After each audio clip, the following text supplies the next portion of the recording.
It's a pencil, just a pencil, but it's actually more. Some even say that the pencil is mightier than the sword. Welcome to today's Teach Bigger episode. We're talking about the power that a pencil can have.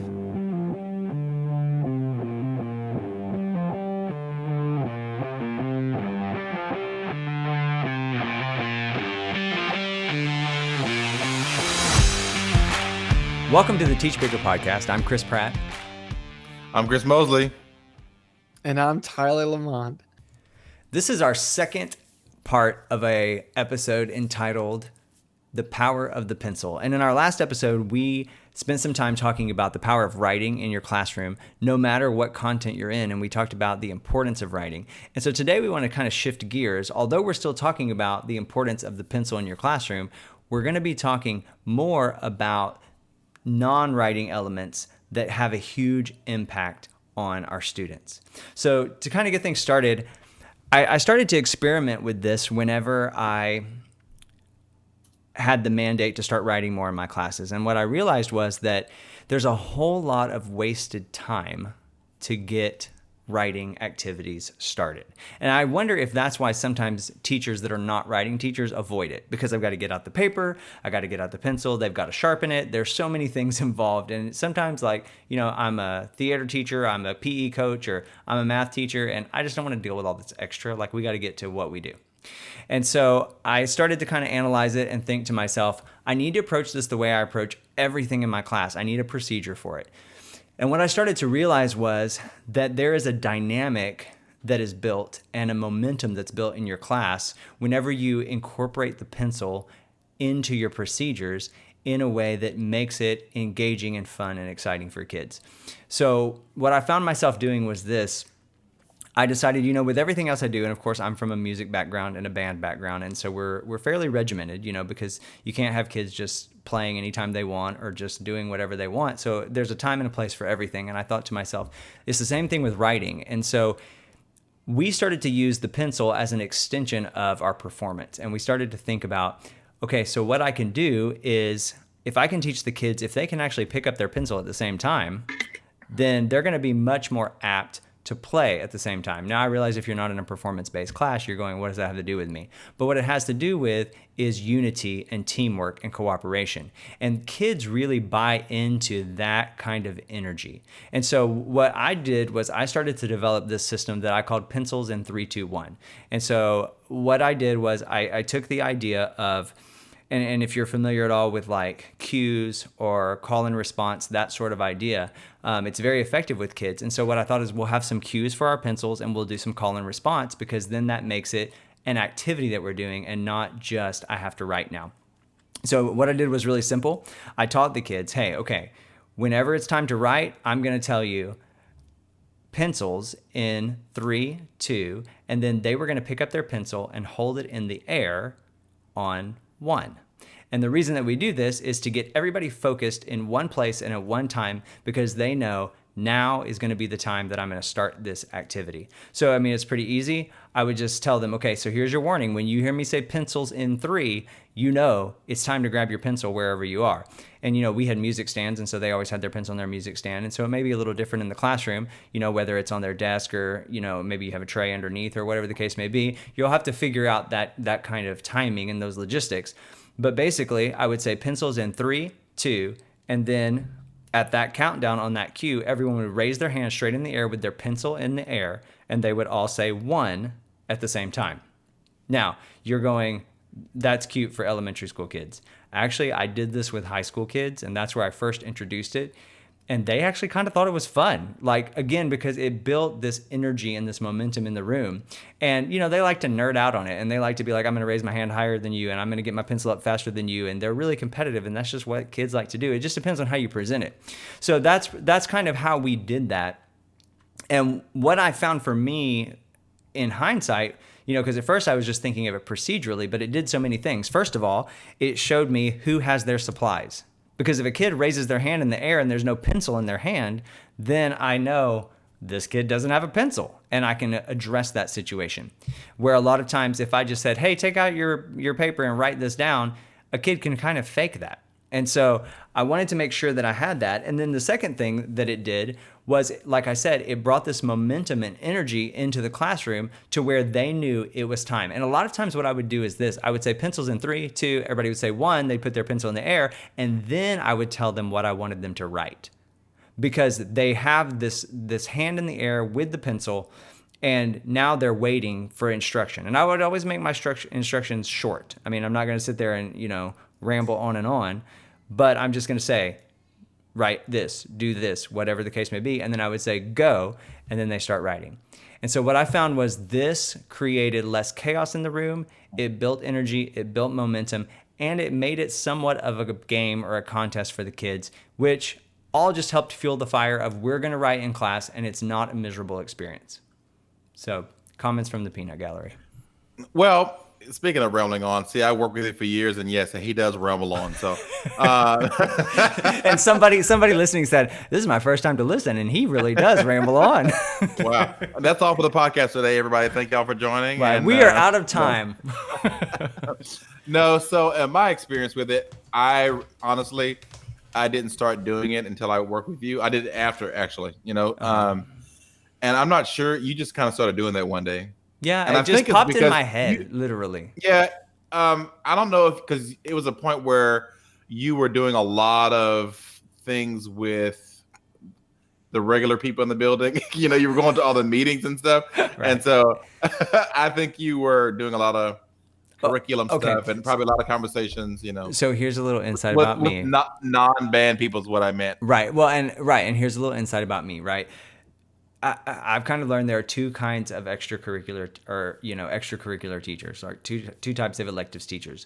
There are the ones that sit in general education meetings with disdain, and they're like, "Why do I have to be here?"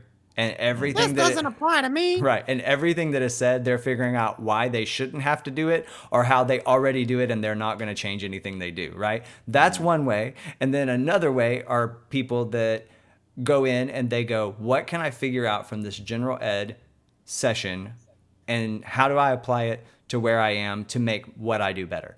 And I tend to be the latter, okay? And I mean, there are times when I listen, I go, I don't think this applies to me, okay? And fair enough. But 9 times out of 10, I'm going to figure out a way to make this happen. And like I told you, I was going to a lot of things where writing was a big thing, procedures was a big thing, classroom management was a big thing. And I just said, how can I take this to the next level? So anyways, that just in case I'm weird. More. Okay. So, moving to a new school last year, and my first priority was to build culture, and that's something of what we already did. So I was doing things to have buy-in, and one thing I was doing with the group is just to show a level of being prepared and doing a couple steps before you, the teacher, gives instruction. So what I would do is, like in my classroom, in my new school, I didn't do pencils in 3, 2, 1. I would just say, show me your writing utensil. And they all just like raise it up in the air. And then that just shows I've taken a couple of steps before. And then we talk about how that shows that I am taking ownership and being responsible before you start to give information. And I make a part of the culture is, I know that as a teacher, I have information to give to you. You need to know as a student that I have to do my part also to be able to receive information. A part of how we receive information in my classroom is at times we take notes. All right. And it's whatever you need to jog your memory, because I talk about, every day we come and we get in the classroom and I try to push us to the next level. And then if we come in the next day, then I have to repeat something. Then we go back a step. And so if they can use their writing utensil, which is a tool, to help jot down some notes of some important information I gave the day before, then this will help us start where we left off, And so we talk about that and show me a writing utensil like every day. And I was just being extra and say, your writing utensil, so whatever it is. And we do raise it in the air, and I shake mine at them and they shake, and I do a whole bunch of things or whatever, and they shake it at me. And so that just helped to foster the culture of being prepared. So that is another way to look at, the pencil, and also, ownership, being prepared. And this is how I'm showing I'm contributing because I have this, No, I So mean, I like that because it's essentially the same idea. It's just a different style. And I think that's yeah, so yeah, yeah. important because what we talk about on the podcast, a teacher may listen and go, well, I don't feel comfortable doing that. Okay, well, that's cool. Yeah. But how can Mhm. you get the same result, but do it in a way that fits into your personality? So, Mhm. Mhm. what about you, Tyler? So my thing was different in the sense of like my first year being a band director, I didn't have a very good teammate, and I felt like my job as their assistant was I was always just making copies, and I was always making sure kids had pencils, and we just never had enough pencils. Like they were always going out, and I remember being in a faculty meeting and raising my hand and being like, we need to make sure that these kids know that they need to have a pencil. And then I got hit with all of this backlash. We're like, they can't afford a pencil. You can't hold them accountable for that. That's not their fault that they can't afford a pencil. And I was just like bombarded with like all of this stuff. And I was like, okay, well, I'm not going to punish a kid for not having a pencil, but I will punish a kid if they lose a pencil, because whether you lose something or keep up with it has nothing to do whether or not you are able to afford it, right? I can give anybody an iPhone for free, and now it's up to them to take care of the iPhone, right?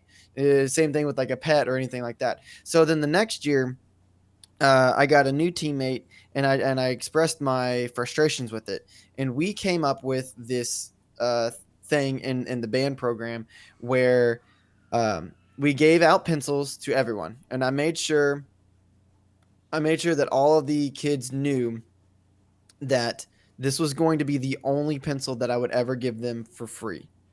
And if their pencil, if they had whittled it all the way down and it was like way too small and they couldn't write anymore, they were to give me their piece of their pencil back, and then I would give them a new pencil.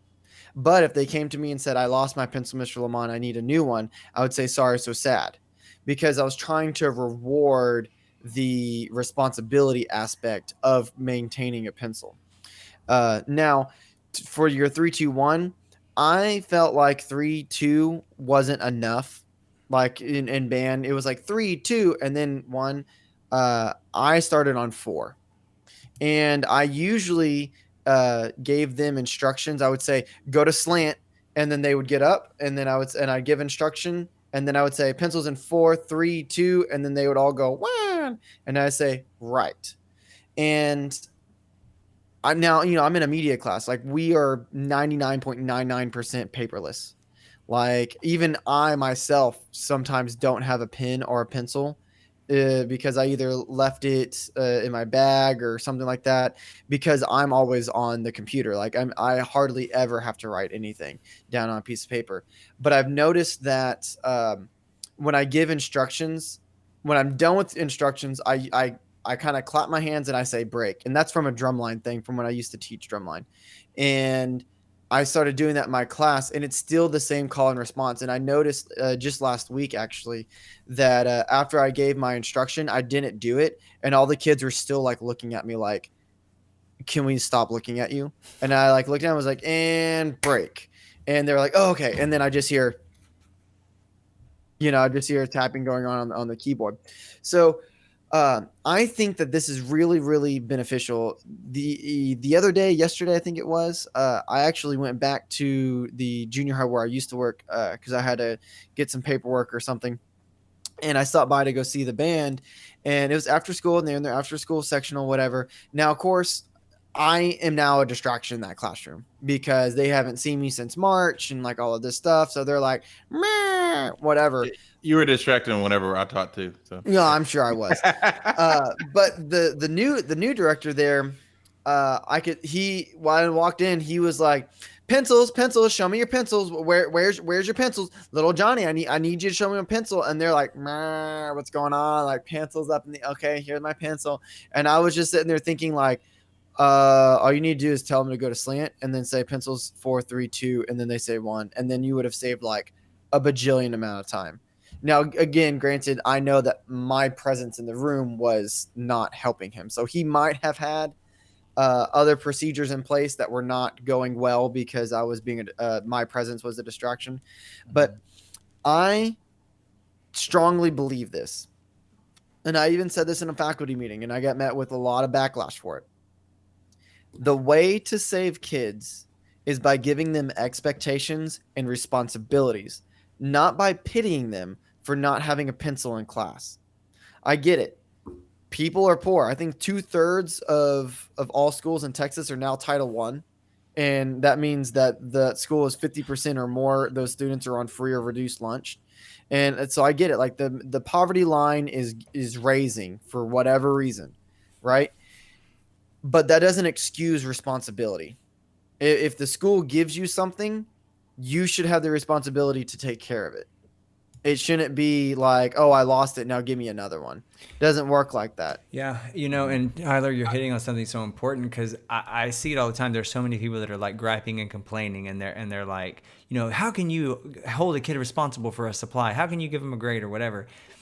And you're not saying that we shouldn't help kids in need and that we shouldn't be able to supply them with the things that they need, but there should be an expectation, and we should hold them accountable for what they've been given to use it for their good. Yeah. Go for it, Mr. Mosley. I know Yeah, that no, you've I been was wanting just to talk. talking about just like the power of it. With my kids, I like to show like the real world, like real time application of a lot of things. So like we show the connection of like what the pencil means, and that brought me to like it was this poster somewhere, okay, and I don't remember if it's in a band hall or if it was somewhere, and it was a big poster, and it was like bring a pencil, and it was like the result of a pencil. It was like you don't have a pencil, you can't take notes. If you don't take notes, you'll fail the class. If you fail the class, you have to go to summer school. You go to summer school, you have to get held back. You held back, you're gonna drop out. If you drop out, you get kicked out of your house. You kicked out of your house. I kid you not. You kicked out of your house, then you're homeless. That's the end result. Summary: bring a pencil. It's like if I gave a mouse a cookie. So like, and that, like it just goes down the line. And so I think if you just say like, hey, it's so much more than just this little utensil. It's just about the connection and the responsibility and like how one thing can lead to the next. You know what I'm saying? And I remember that, and I was trying to find like, I don't remember if it was like a meme or something I was trying to find online, but I couldn't. But I remember it was just that real, and not, it was absurd, but it was just that like, from a pencil to homeless. Bring your pencil or you're gonna be homeless. Yeah. Now I have, because I'm sure there are some people out there, they're like, well, Tyler, don't you teach media? So how does this really translate in your class? And I have not fully figured it out yet. I have experimented with quite a few things with my kids always having a Google Doc, because we're a Google school, always having a Google Doc open and just labeled general notes. So that way, whenever I need them to write something down, like they write it down, or if they feel like they need to brainstorm or whatever. But the position that I'm in and the program that I'm running now, it doesn't really have that type of culture yet. So I'm trying to build that culture and for them to understand how to brainstorm and what it means to just kind of have a brain dump and just kind of dump everything down, like, and just sort it out later. The fact of the matter is that you got it on paper first. And I don't know if I'm going to go hands in 3, 2, 1 and have them all raise their hands up and then go on the keyboard, or I don't know. I'm more of I like noises. So maybe I'll be like keyboards in 3, 2, 1, and then maybe they'll all just have them like tap their keyboards, but that could be dangerous too. I don't know. So I'm experimenting with some stuff, getting some things going. And when I figure it out, I will definitely let everybody know. But either way, it doesn't excuse the responsibility aspect of a pencil. Well, and how important it is. In our last episode, we really talked about the writing aspect of using a pencil, but this episode's a little more about just ownership and responsibility. So for those teachers who maybe are not teaching a class that utilizes a pencil for the purpose of a pencil, like your class, maybe like an athletic class, homemaking, culinary, all these different classes where you're not necessarily using a pencil to write, but how can you extend it, and what else are you expecting the kids to have on a daily basis that becomes a part of their ownership of their learning and the responsibility that they have, and then just carry that over. So, I mean, in this context, I think a pencil is an example of how to build ownership and responsibility. But if a pencil is not your most important utensil in the class, then, you kind of have to make some decisions. What can I use? Yeah, you can make it anything. Look, and I would go as far and say that kids have ownership when they're responsible for something, whether that means they bought it and it's now theirs and they worked hard for it and now it's their thing, or whether they made it. Because I'll never forget that it happened this year. It was one of my first kids who came back from remote, and like he just kind of had that like country attitude where like, I don't care about computers, I don't care about this stuff, I'm gonna go blah blah blah. And I mean, he did his work that day, and at the end of class I was like, would you have fun? And he looked at me, he's like, no. And he walked out of my class, and I was like, okay. Well, he has now made so many things in my class that the other day, like, he was helping another student, and I went up to him, I was like, you having fun? He's like, yeah. I was like, you kind of enjoying this stuff? He's like, yeah. I was like, do you remember what you told me the very first day? And he's like, no. And I was like, I asked you if you had fun, and you looked at me and you kind of chuckled and said no and walked off.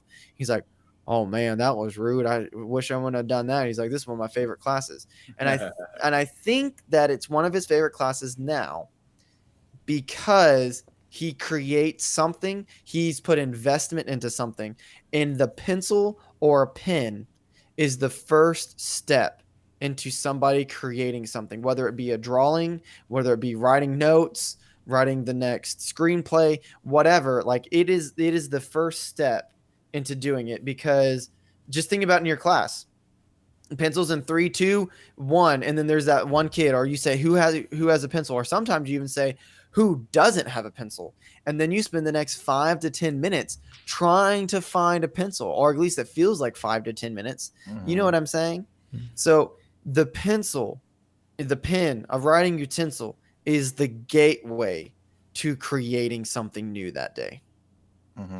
Put that on a shirt and sell it. Yeah, I like it. The pathway to creating something new. Yeah, I love it. Yeah. Okay, well, that's it. I mean, I think that hopefully in this brief episode, you kind of have a feel for what you can do when you're really intentional about not only the pencil, but procedures and ownership and responsibility in your class. So, our challenge to you going forward is, figure out, how does this translate into your content? How does it translate into your demographic, into your culture, and make it work for you? Because the pencil is a powerful, powerful thing, whether it is. And it's like figuring out what your pencil is. It can be different, from content to content. So that's the bigger challenge. Yeah. So email us at info@teachbigger.com and tell us what your pencil is, and tell us how you're using it, and maybe give this a try. I would say, it takes a little time to build this culture in your class, and it takes some time to experiment. Yes. The first time you explain to the kids pencils in 3, 2, 1, they're probably going to think you're dumb, honestly. But it doesn't matter. You have to sell it. You have to sell it. Listen, we're teachers. If every time a student thought we were dumb, we gave up, we would not be doing this. Okay? So just dive in, figure out how to do it, make it happen. And then we want to hear back your success story. How did it change your dynamic? How did it change your students' approach? How did it change the energy in your class? Did it make them more responsible? But you gotta be consistent. You gotta hold them to it. This isn't something, I didn't come in and say pencils in 3, 2, 1, and then everybody just did it on the first try. I mean, this took months for us to develop. I would say give yourself a good 2 to 3 months to really see the fruits of this sort of, what's the word I'm looking for? Labor. Yeah, sure. That's what I was thinking. Yeah. But basically, this kind of a protocol in your class, it's going to take some time to grow and to sow the seed. Sow the seed. You're sowing the seed. You got to sow the seed. That's what it is. So, all right. Well, thanks for listening today. If you're not already subscribed, we encourage you to subscribe to the podcast wherever you're listening, so that way you get notifications every time that we upload a new episode. And we're here with you every Monday and Wednesday, so hopefully you're getting things out of it. We would love some interaction and engagement from you. Feel free to email us at info@teachbigger.com. If you have an idea for a show, we're always open to suggestions if there's something you would want us to talk about or elaborate on. Also, check out our YouTube channel, Teach Bigger. You can also find it by typing in the Teach Bigger podcast. We also just made an Instagram. There's not a lot of stuff on the Instagram just yet, but there's stuff to come, and that's another good way that you can contact us. You can just slide in our DMs over there and Yeah. and let us know what you need or what you think. Yep. So we are on Twitter. We're on Instagram. If you click the show notes in your podcast player, you can find all of our handles and our names. And we want to hear from you. So thanks for listening, and we'll be back with you next time.